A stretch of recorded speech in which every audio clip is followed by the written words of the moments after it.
من يهده الله فلا مضل له ومن يضلل فلا هادي له وأشهد أن لا إله إلا الله وحده لا شريك له وأشهد أن محمدا عبده ورسوله قال الله تعالى في كتابه الكريم يا أيها الذين آمنوا اتقوا الله حق تقاته ولا تموتن إلا وأنتم مسلمون أما بعد.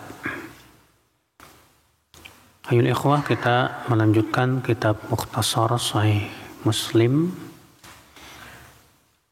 Kita masuk ke bab ittiba'il imam wal amal ba'dah. Ya. Bab mengikuti imam. Lalu berbuat setelah imam telah sempurna melakukan perbuatan tersebut. Hadis nomor 317 Anil Bara radhiyallahu anhu annahum kanu yusalluna ma'a Rasulillah sallallahu alaihi wasallam fa idza raka'a raka'u wa idza rafa'a ra'sahu min ar-ruku' faqala sami Allahu liman hamidah lam nazal qiyaman hatta narahu qad wada'a wajhahu fil ardi thumma nattabi'uh. Dari Al-Bara, semoga Allah meridainya, bahwasanya dahulu mereka salat bersama Rasulullah sallallahu alaihi wasallam. Apabila beliau telah ruku, maka mereka pun ruku. Dan apabila beliau telah mengangkat kepalanya dari ruku dan mengucapkan sami Allahu liman hamidah, maka kami senantiasa terus berdiri sampai kami melihat beliau telah meletakkan wajahnya di tanah. Kemudian kami pun baru mengikutinya. Di sini menunjukkan akal Islam tentang tata cara bagaimana mengikuti imam. Karena kita kan diperintahkan untuk mengikuti siapa? Imam. Nabi bersabda, "Innama ju'ilal imamu liyu'tamma bih." Imam itu dijadikan untuk diikuti. Nah, cara mengikutinya gimana? Maka dalam hadis ini dijelaskan bagaimana cara mengikuti imam, yaitu ketika imam telah sempurna melakukan sebuah gerakan, baru kita bergerak. Iya. Ketika imam misalnya ruku, tunggu dulu dia betul-betul telah apa? Ruku. Baru kemudian kita pun turun ruku. Karena kebanyakan kita, Pak, sebatas mendengar aba-aba imam mengucapkan Allahu Akbar, kita langsung gerak gitu. Yang berakibat terkadang kita berbarengan dengan imam. Sementara berbarengan dengan imam itu termasuk perkara yang terlarang. Iya. Nah, kata Al-Bara di sini, ketika Rasulullah SAW telah i'tidal sami Allahu liman hamidah Rabbana lakal hamd, maka kami terus tetap berdiri sampai kami melihat Rasulullah telah meletakkan wajahnya di mana? Di tanah. Berarti ketika Rasulullah telah sujud, telah meletakkan wajahnya di tanah, baru kemudian para sahabat pun turun. Dan ini menunjukkan, Pak, ya, bahwa saf yang di belakang imam itu sebaiknya melihat gerakan imam. Iya. Jadi ketika kita mendengar imam Allahu Akbar, lihat imam. Imam sudah sempurna belum melakukan itu? Ketika imam telah sempurna melakukan itu, baru kita ikuti. Karena kan itu keadaan kita hampir semuanya, Pak. Kita kan fokus melihat di bawah gitu kan, tempat sujud. Ketika imam mengucapkan Allahu Akbar, udah nggak mau ngelihat imam lagi, udah. Bagaimana imamnya, ya nggak peduli. Iya. Bagaimana kalau ternyata imam tersebut melakukan seperti yang dikatakan oleh Syekh Albani rahimahullah berdasarkan riwayat Abu Hurairah. Ya, di mana ya disebutkan sebuah riwayat bahwa Nabi bertakbir dulu baru kemudian ruku. Nah, imam mau melakukan sunnah ini susah nih zaman sekarang. Allahu Akbar. Orang udah rukuan dulu tuh, imam belum ruku. Iya. Maka penting di sini. Makanya disebutkan dalam hadis, i'tammu bi wal ya'tamma man ba'dakum ya bikum. Ikuti aku dan ikuti saf yang setelahnya kepada yang pertama. Jadi saf yang kedua ngikut saf yang keberapa? Yang pertama. Ya. Saf yang pertama mengikut siapa? Imam. Itu yang lebih sesuai dengan sunnah. Ya. Kita masuk ke bab berikutnya, bab amril a'immati bitakhfifi fi tamam. Bab perintah para imam untuk meringankan sholat mereka, namun tetap sempurna sholatnya. Maksudnya diringankan, tetap memelihara tumakninahnya, Pak. Nggak kayak di zaman sekarang ya. Ringannya kebangetan. Makanya tumakninahnya nggak ada sama sekali. Seperti yang kita lihat ya. Kemarin di bulan Ramadan tetap aja, padahal sudah diingatkan juga oleh para ulama, MUI juga sudah mengingatkan, tetap aja kekeh. Dengan alasan ini sudah menjadi adat kami. Kok sholat jadi adat gitu loh Pak. Sholat itu ibadah bukan adat. Ibadah harus sesuai dengan dalil. Ya. Rasulullah SAW ketika melihat ada orang yang sholatnya begitu cepatnya, setelah selesai sholat dia datang ke Rasulullah, apa kata Rasulullah? Irji fasalli fa innaka lam tusalli. Kembali lagi kamu sholat, kamu belum sholat. Iya, dan itu hadisnya sudah pernah lewat. Iya. Hadis 318. An Abi Mas'ud al-Ansari radhiyallahu anhu qala: Ja'a rajulun ila Rasulillah sallallahu alaihi wasallam faqala: Inni la ata'akhkhar an salati subhi min ajli fulanin mimma yutilu bina. Fama ra'aitu an-nabiyya sallallahu alaihi wasallam ghadiba fi maw'izatin qattu ashadda mimma ghadiba yawma idzin. Faqala ya ayyuhan nas inna minkum munaffirin fa ayyukum amma an-nas falyujiz fa inna min wara'ihi al-kabira wad-dha'ifa wa dzal-hajah. Dari Abu Mas'ud al-Ansari, semoga Allah meridainya, al-Badri, ia berkata, datang seorang laki-laki kepada Rasulullah sallallahu alaihi wasallam. Lalu orang ini berkata, sesungguhnya aku selalu terlambat dari sholat subuh ya Rasulullah, karena si fulan imamnya itu membaca bacaan yang sangat panjang. Maka aku belum pernah melihat Rasulullah SAW, kata Abu Mas'ud, marah dalam memberi nasihat seperti marah yang di hari itu. Aku belum pernah melihat Rasulullah sangat marah dalam memberikan nasihat kecuali di hari itu. Maka Rasulullah bersabda, hai manusia, sesungguhnya di antara kalian ada orang yang membuat orang lain lari, munaffirin. Munaffirin itu artinya membuat orang lain apa? Lari. Maka siapapun yang menjadi imam untuk manusia, maka ringankan sholatnya, karena di belakangnya ada yang tua, ada yang lemah, dan ada yang punya kebutuhan. Ya. Lihat orang ini datang kepada Rasulullah SAW mengadu ya kepada Rasulullah SAW karena imamnya yang apa? Yang terlalu panjang sholatnya itu. Iya. Apa yang terjadi Pak? Melihat itu Rasulullah marah sekali, sangat marah sekali.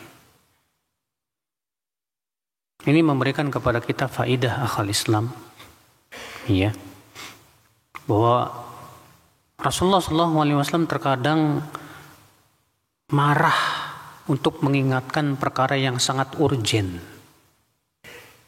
Marah, ya, karena ada imam yang ternyata dia ingin sholatnya semangat, tapi tidak melihat keadaan apa? Makmum. Dia panjangkan, sementara makmumnya di situ ada yang tua, ada yang punya kebutuhan, dan yang lainnya. Ya. Ini menunjukkan akal Islam bahwa seorang imam itu hendaknya memperhatikan keadaan makmum. Kalau misalnya kita lihat makmumnya orang-orang yang kuat semua sudah terbiasa sholatnya panjang, ya udah panjangkan, gak masalah. Tapi kalau misalnya itu di masyarakat yang di situ ada orang yang lemah, ada yang tua, ada yang ya, yang nggak terbiasa panjang, ya udah. Yang lebih baik kita tidak panjangkan dulu, sambil kita latih terus demi sedikit demi sedikit. Iya. Ikhwata Islam, saudaraku seiman. Namun tentunya Pak, meringankan sholat, tentu yang menjadi contoh kita siapa Pak? Rasulullah SAW. Rasulullah yang melarang atau menyuruh imam, siapapun yang menjadi imam hendaklah ringankan, kata Rasulullah. Sekarang pertanyaannya, meringankan sholat itu batasannya apa? Meringankan sholat itu patokannya siapa? Apakah meringankan sholat itu seenaknya, ngikutin hawa nafsu orang? Ya tentu tidak. Tentu sebaik-baik manusia yang bisa mencontohkan ini adalah Rasulullah Sallallahu Alaihi Wasallam. Rasulullah SAW kalau sholat subuh 60-100 ayat. Ringan nggak? Buat orang yang nggak terbiasa nih, waduh capek. Ya. 60-100 ayat, 60 ayat tuh sebetulnya nggak panjang mas. Antum baca surat Abasa wa Tawalla, kemudian baca setelahnya Idza syamsu kuwirat, itu udah 60 ayat loh Pak. Antum baca, apalagi antum baca Amayata Sa'alun, setelahnya yaitu Wan Nazi'at, itu hampir 100 ayat Pak. Iya. Bisa sebetulnya dan tidak terlalu panjang, tapi ya itu butuh kebiasaan. Ya, kalau di masyarakat yang imamnya selalu sholat subuh bacanya kulhu lagi. Mas ada yang baca sabihis panjang amat, ini padahal cuma sabihis mas. Kenapa? Karena nggak dibiasakan oleh si imamnya itu. Karena qadarullah, ya imamnya ya hafalannya cuma itu aja mas. Ya. Nah disinilah ya akal Islam penting seorang imam itu untuk melatih makmum supaya sesuai dengan sunnah. Mungkin kalau mereka tidak biasa ya udah nggak masalah. Ya kita nggak sampai 60 ayat. Iya. Nabi SAW pernah sholat subuh membaca surat Qaf, dijadikan 2 rakaat. Dan surat Qaf itu nggak sampai 60 ayat. Nabi SAW pernah bahkan sekali-kali sholat subuh membaca surat pendek. Dalam sebuah riwayat yang sahih bahwa Nabi pernah sholat subuh membaca surat Zalzalah. Tapi itu sekali-kali aja. Iya. Nah, ini akal Islam saudaraku seiman. Hadis ini juga menunjukkan akal Islam bahwa kita hendaknya janganlah menjadi sebab orang lain lari dari sunnah. Sunnah itu sebetulnya indah. Sunnah itu ajaran Rasulullah SAW itu sesuai dengan fitrah. Tapi ada orang yang lari dari sunnah bukan karena dia tidak suka sunnah, tapi ternyata orang yang berpegang kepada sunnahnya ini gulu, Pak. Bersikap apa? Gulu. Ya, terlalu berlebihan. Sehingga akhirnya tercorenglah sunnah itu. Yang berakibat akhirnya orang jadi tidak suka. Orang jadi lari. Ya, antum misalnya sudah berjenggot di atas mata kaki, Masya Allah. Pas melihat orang yang ya nggak berjenggot, musbil, dipelototin sama antum. Ini. Akhirnya orang jadi, ya bukannya jadi senang kepada sunnah, jadi takut itu, Pak. Ya, ini tidak berhak ya akal Islam. Justru kita melihat orang seperti ini, pandanglah dengan pandangan yang kasih sayang, Mbak. Sebagaimana kata Syekhul Islam Taimiyah rahimahullah, ahlus sunnah a'lamun nasi bil haqqi wa arhamuhum lil khalqi. Ahlus sunnah itu adalah orang yang paling berilmu tentang kebenaran dan yang paling sayang kepada manusia. Yang kita pikirkan bagaimana ini orang mau senang kepada sunnah. Jangan sampai gara-gara kita, perbuatan kita, orang jadi nggak suka kepada sunnah. Di sini Rasulullah mengingatkan, kata Rasulullah apa? Ayyuhan nas, inna minkum munaffirin.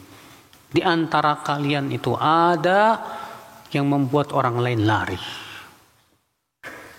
Iya. Jangan bikin orang lari, Pak.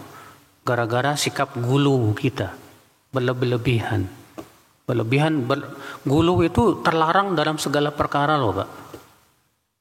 Makanya Nabi SAW bersabda, iyyakum wal ghulu fa innal ghulu ahlaka man kana qablakum. Jauhi oleh kalian sikap gulu, berlebihan. Gulu itu apa sih, Pak? Berlebihan tuh melebihi batasan sunnah.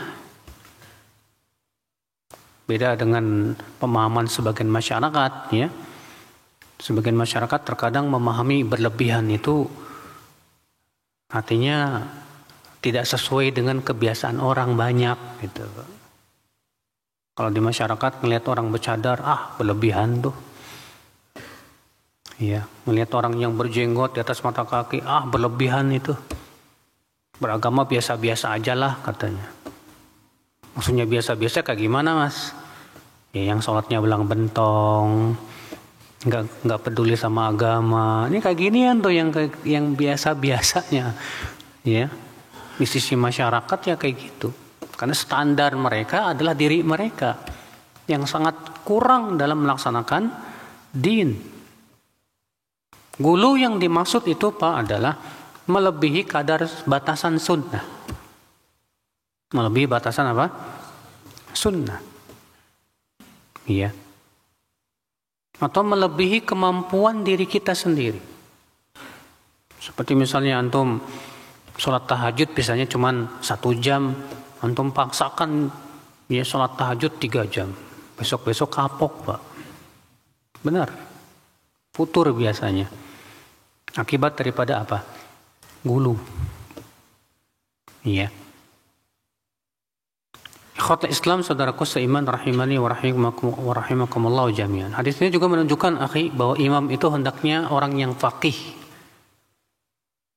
Seorang imam itu hendaknya orang yang apa?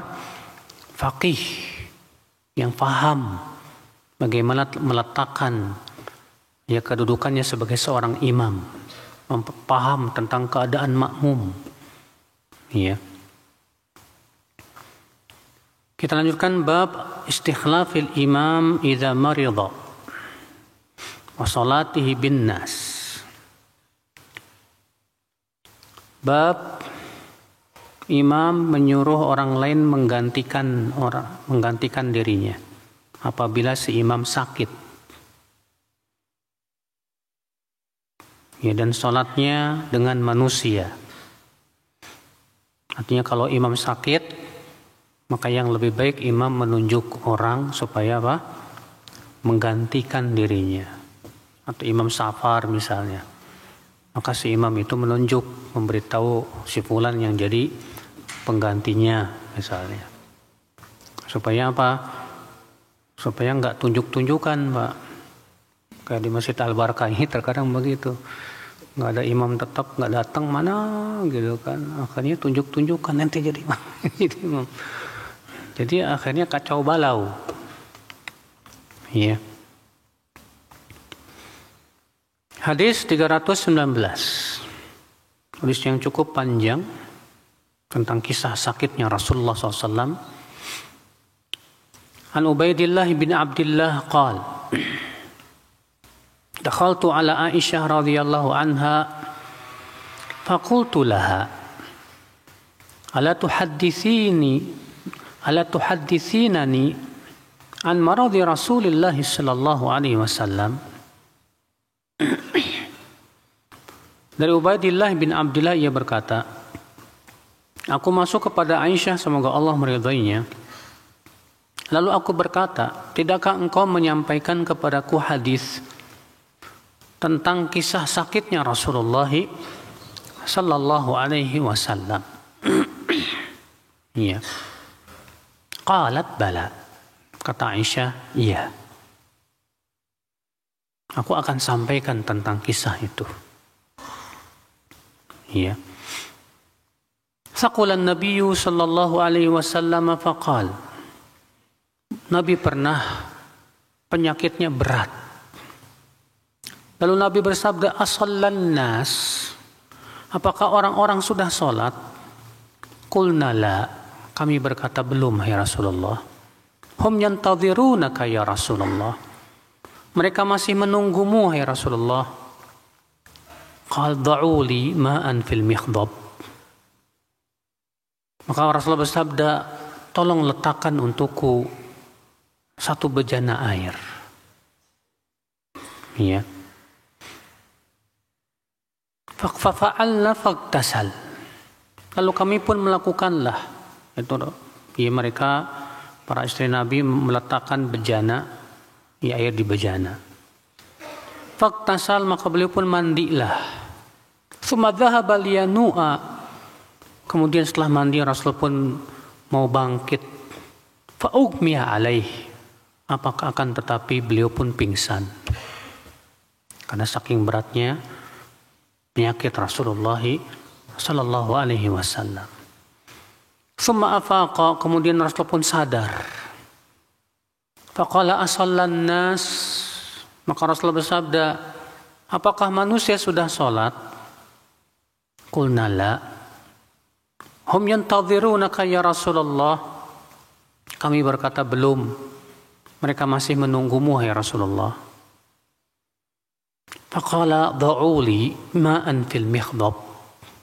Tolong letakkan lagi untukku satu bejana air.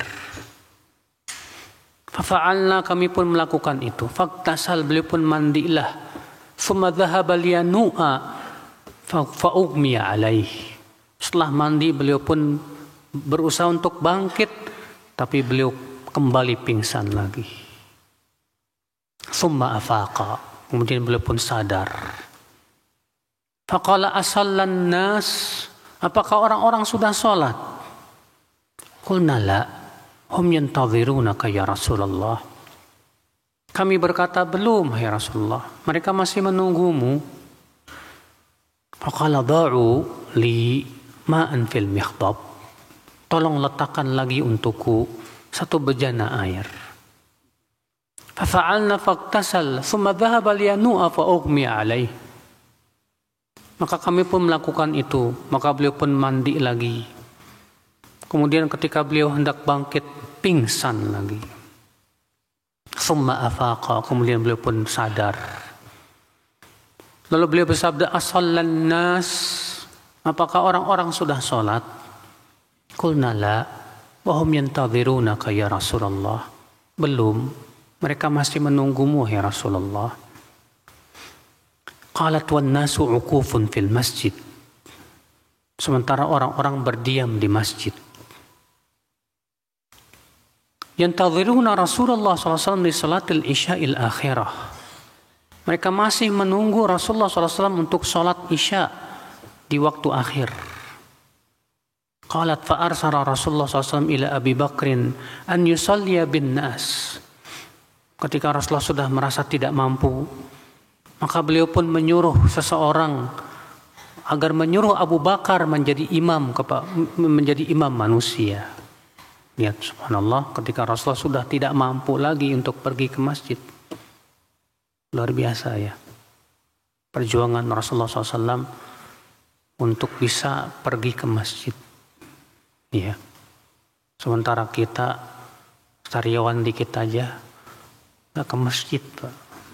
Pusing dikit aja, udzur. Ya. Ini Rasulullah SAW sampai 3 kali mandi, pingsan lagi. Ketika Rasulullah telah yakin beliau tidak mampu lagi, baru kemudian menyuruh siapa? Abu Bakar untuk sholat. Ya. Fa'atahu Rasul faqala inna Rasulullah SAW ya'muruka an tusalliya bin nas. Maka utusan Rasulullah itu pun datanglah kepada Abu Bakar dan ia berkata, sesungguhnya Rasulullah SAW menyuruh kamu untuk mengimami manusia. Faqala Abu Bakrin wa kana rajulan raqiqan. Maka Abu Bakar berkata kepada Umar, dan Abu Bakar orangnya orang yang sangat lembut hatinya, mudah menangis dalam sholat. Ya Umar, salli bin nas. Hai Umar, kamu saja yang jadi imam. Faqala Umar, anta ahaqqu bidzalik. Kata Umar, kamu lebih berhak dengan itu. Qalat fa shalla bihim Abu Bakrin tilkal ayyam. Kata Aisyah, maka Abu Bakar pun mengimami manusia di hari-hari itu. Di hari-hari ketika Rasulullah sedang sakit yang berat. Summa inna Rasulullah SAW wajada min nafsihi khiffatan. Kemudian suatu hari Rasulullah merasakan ringan sakitnya. Fa kharaja baina rajulain, maka beliau pun keluarlah dalam keadaan dibopong oleh 2 orang. Yang satu di kanan, yang satu di kiri. Ahaduhum al-Abbas, salah satunya adalah Al-Abbas bin Abdul Muttalib. Li salati adh-dhuhri, untuk salat zuhur. Wa Abu Bakrin yusalli bin nas, dan saat itu Abu Bakar sudah mulai salat mengimami manusia. Falamma ra'ahu Abu Bakrin dhahaba liyata'akhkhar. Ketika Abu Bakar melihat Rasulullah datang, maka beliau pun mundur. Fa'auma'a ilaihi Nabi sallallahu alaihi wasallam alla yata'akhkhar. Maka Rasulullah mengisyaratkan supaya Abu Bakar tidak mundur. Wa qala lahuma, lalu Rasulullah bersabda kepada 2 orang yang membopongnya, ajlisani ila jambi, dudukan aku di samping Abu Bakar. Fa'jalasahu ila jambi Abi Bakrin, maka keduanya pun mendudukan Rasulullah SAW di samping Abu Bakar. Wa kana Abu Bakrin yusalli wa huwa qa'imun bi salatin Nabi sallallahu alaihi wasallam. Wan nasu yusalluna bi salati Abi Bakrin. Sementara Abu Bakar salat dalam keadaan berdiri mengikuti Rasulullah sallallahu alaihi wasallam, dan orang-orang mengikuti Abu Bakar.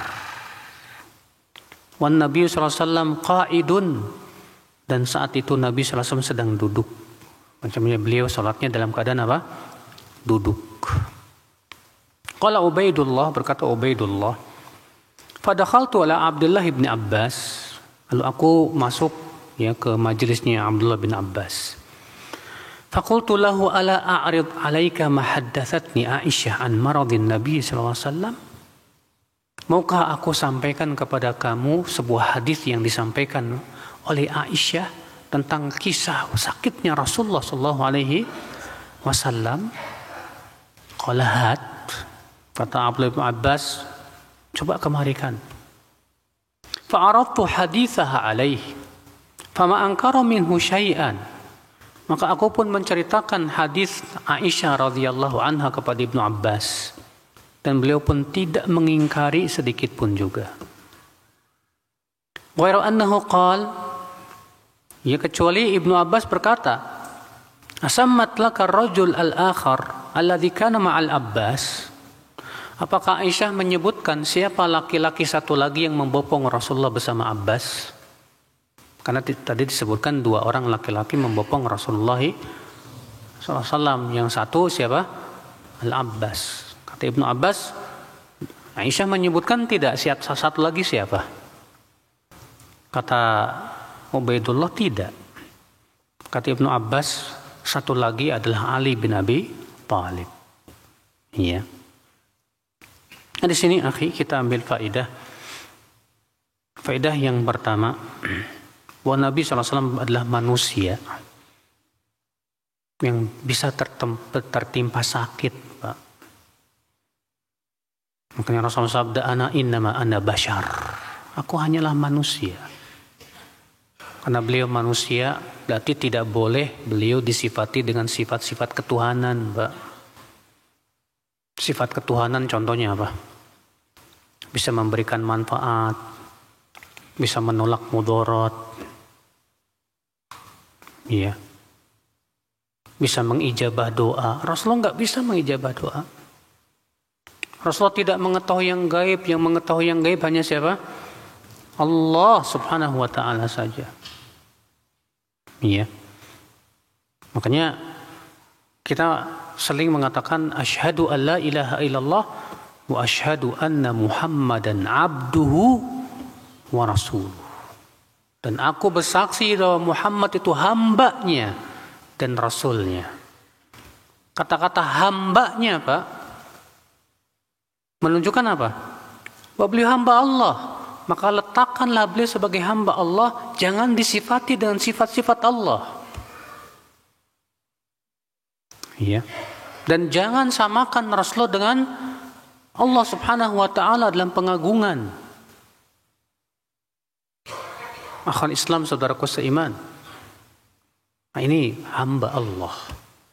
Dari membantah sebagian orang sufi yang gulu terhadap Rasulullah Sallallahu Alaihi Wasallam sampai mengangkat beliau melebihi kedudukannya sebagai seorang hamba.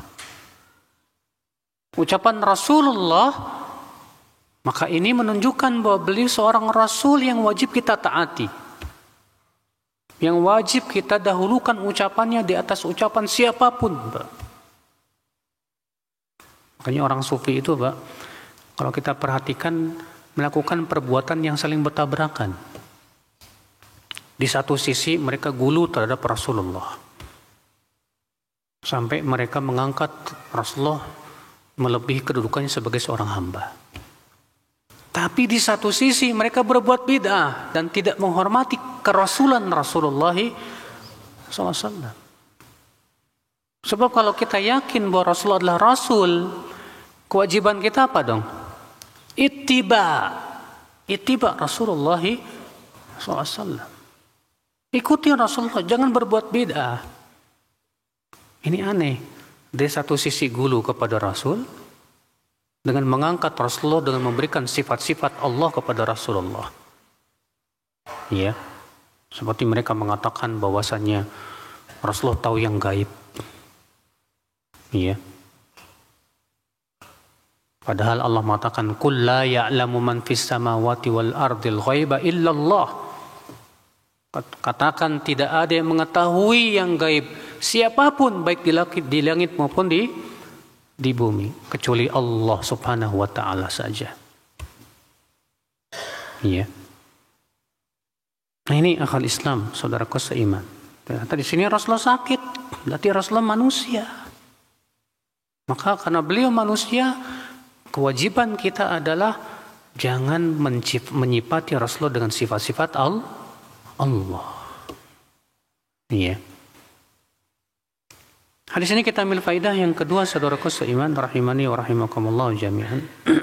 Hadis ini menunjukkan bahwa seorang imam dan pemimpin hendaklah sangat memperhatikan masalah sholat, Pak. Seorang pemimpin tuh sangat hendaknya memperhatikan masalah sholat. Bayangkan Rasulullah ketika sedang sakit, Rasulullah bertanya, "Asollan nas?" Apakah orang-orang sudah sholat? Belum, ya Rasulullah. Iya. Hum yantadhirunaka ya Rasulullah. Mereka masih menunggumu ya Rasulullah. Sampai akhirnya kemudian Rasulullah menyuruh, meminta ya air, satu bejana, mandi, pingsan. Ketika beliau sadar, yang beliau tanya apa pertama kali? Apakah orang-orang sudah sholat? Lihat perhatian Rasulullah terhadap apa? Sholat. Pak. Maka antum yang jadi pemimpin ya, baik di perusahaan atau pemimpin RT, RW, siapapun Anda yang jadi pemimpin, perhatikan masalah sholat orang-orang yang kamu pimpin itu. Iya. Hadis ini juga menunjukkan akhwat Islam, seorang imam punya tanggung jawab. Iya. Orang yang ditunjuk sebagai seorang imam, imam masjid gitu, itu amanah buat dia. Yang wajib dia laksanakan dengan penuh amanah. Iya. Hadis ini kita ambil faedah akhwat Islam di antara tata cara pengobatan. Sebenarnya disebutkan oleh Imam Ibnu Qayyim ya. Di antara tata cara pengobatan nabawi itu orang yang terkena penyakit panas tinggi itu adalah dengan cara mandi air yang sudah didinginkan, bukan dingin di sini maksudnya di kulkas ya, bukan. Tapi didinginkan dalam bejana. Di zaman Rasulullah itu biasanya dimasukkan dalam bejana kulit yang diikat mulutnya. Kemudian dibiarkan semalam. Itu bagus banget Pak, terutama buat antum yang terkena penyakit apa? Demam. Iya. Faedah selanjutnya akhwal Islam yang bisa kita petik dari hadis ini. Hadis ini menunjukkan hendaklah seorang imam menyuruh orang lain untuk menggantikan dirinya ketika ada uzur. Sebagaimana ditunjukkan oleh bab tersebut ya. Faedah selanjutnya akhwal Islam, hadis ini menunjukkan akan fadlu Abi Bakrin, keutamaan Abu Bakar. Semoga Allah meridainya. Kenapa? Karena ternyata ketika Rasulullah sakit, Rasulullah menyuruh Abu Bakar untuk menjadi imam. Padahal ada enggak Pak sahabat-sahabat yang qori? Siapa yang tidak kenal Ubay bin Ka'ab? Ya. Abdullah bin Mas'ud yang disebutkan oleh kata Rasulullah, ya, man arada an yasma'al Qur'an ghaddan tariyan kama unzil falyasma' qira'ata Ibn Abi Abd. Kalau siapa yang ingin mendengar bacaan Al-Quran yang masih ghaddan tariyan, masih bersih, belum dicampur apa-apa, silahkan dengarkan bacaannya Ibn Abi Abd, yaitu Abdullah bin Mas'ud radhiyallahu. Banyak para sahabat yang mereka qori, hafal Quran. Tapi ternyata Rasulullah memilih siapa? Abu Bakar. Itu menunjukkan Pak, ya, seakan-akan beliau memberikan isyarat bahwa kelak yang akan menggantikanku siapa? Abu Bakar. Makanya kata Rasulullah dalam sebuah hadis yang lain, wa ya'ballahu wal mu'minun illa Abu Bakar. Allah enggan, demikian pula kaum mukminin enggan, kecuali memilih siapa? Abu Bakar saja. Para sahabat semua sepakat Pak akan keutamaan siapa? Abu Bakar. Iya. Makanya ketika Rasulullah telah meninggal dunia, Abu Bakar, Umar, Utsman, Ali, mereka sibuk hendak mengurus jenazah Rasulullah. Tapi ternyata terdengarlah berita bahwasanya kaum Ansor berkumpul untuk memilih siapa yang menjadi apa? Khalifah. Akhirnya Abu Bakar, Umar, Utsman dan Ali pun menunda.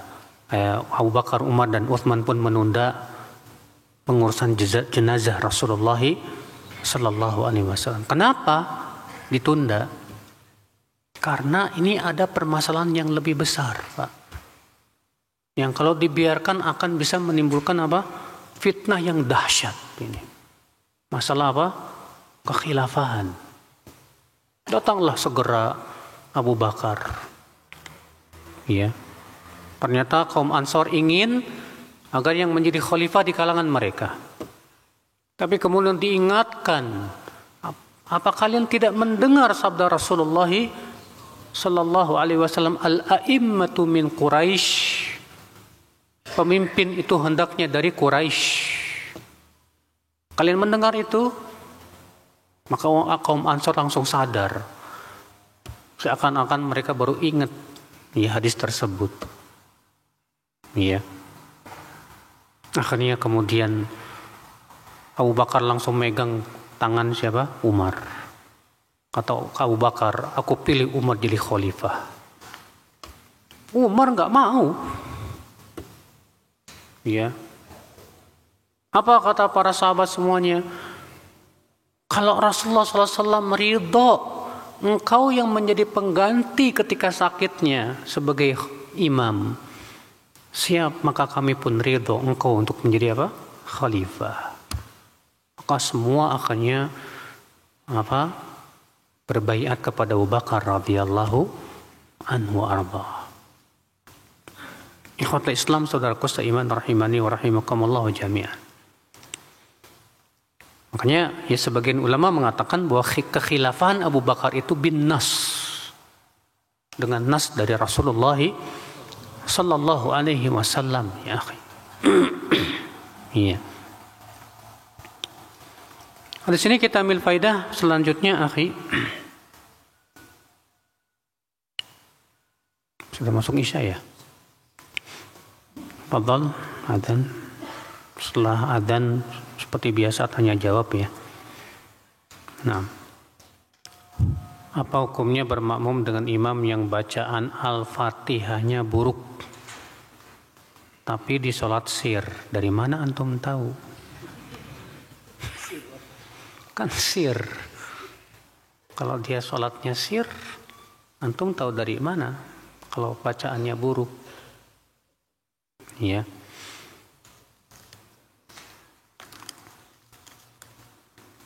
Maka kalau misalnya antum tahu karena dia jadi imam di sholat jahar juga, terus di sholat jahar kenapa antum nggak nanya? Nanyanya pasti sholat sir doang. Iya.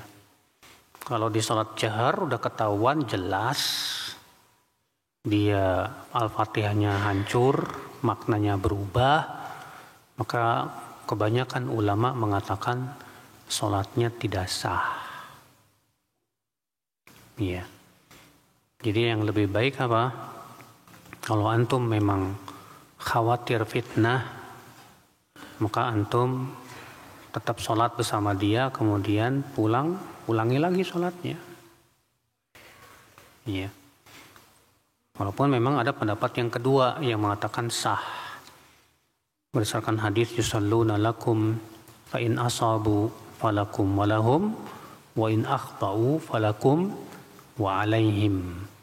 Mereka sholat mengimami kalian, jika mereka sholatnya benar, kalian dapat pahala, mereka pun dapat pahala. Kalau mereka sholatnya salah, kalian tetap sah sholatnya, mereka yang berdosa. Itu pendapat yang kedua mengatakan tetap sah. Sementara kebanyakan ulama mengatakan tidak sah. Kenapa? Karena itu masalahnya berhubungan dengan rukun. Sementara Al-Fatihah itu termasuk apa? Rukun sholat. Iya.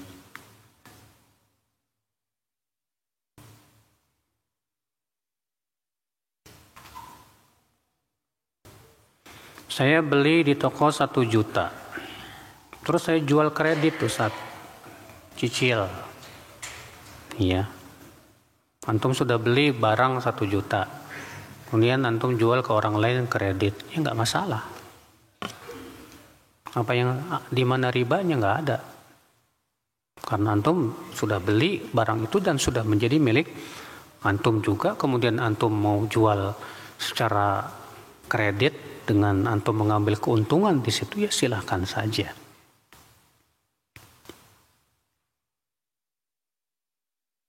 Kecuali kalau ada syarat, ada denda keterlambatan ya. Nah ini yang nggak benar.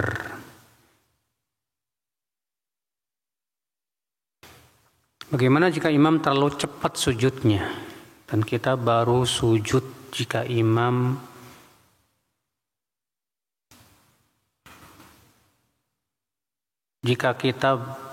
kita baru sujud jika imam sujud, maka kita ketinggalan sujud karena imam sudah selesai sujud.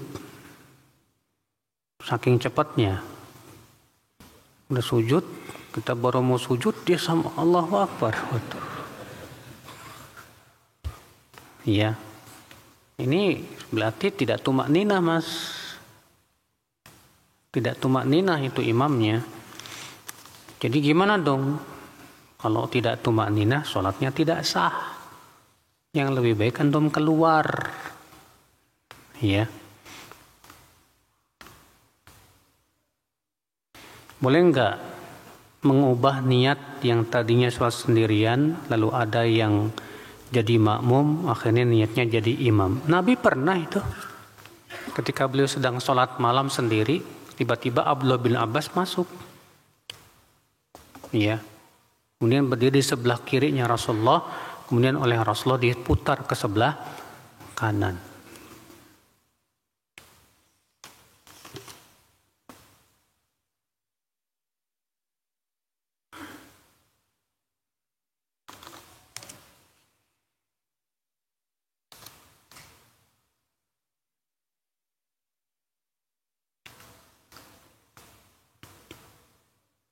Apakah Nabi Musa itu orang Yahudi ya Ustadz? Bukan. Nabi Musa itu dari Banu Israel. Nabi Musa agamanya Islam, agama Tauhid. Adapun Yahudi itu tidak dinisbatkan kepada Nabi Musa. Ya. Ada yang mengatakan Yahudi itu dari kata Yahuda. Ada yang mengatakan dari kata yang lain. Yang jelas penamaan Yahud itu belum ada di zaman Nabi Musa alaihissalam, tapi setelahnya Pak. Iya. Allahu a'lam. Demikian, wabillahi taufik. Subhanakallah bihamdik, asyhadu an la ilaha illa anta, astaghfiruka wa atubu ilaik. Assalamualaikum warahmatullahi wabarakatuh.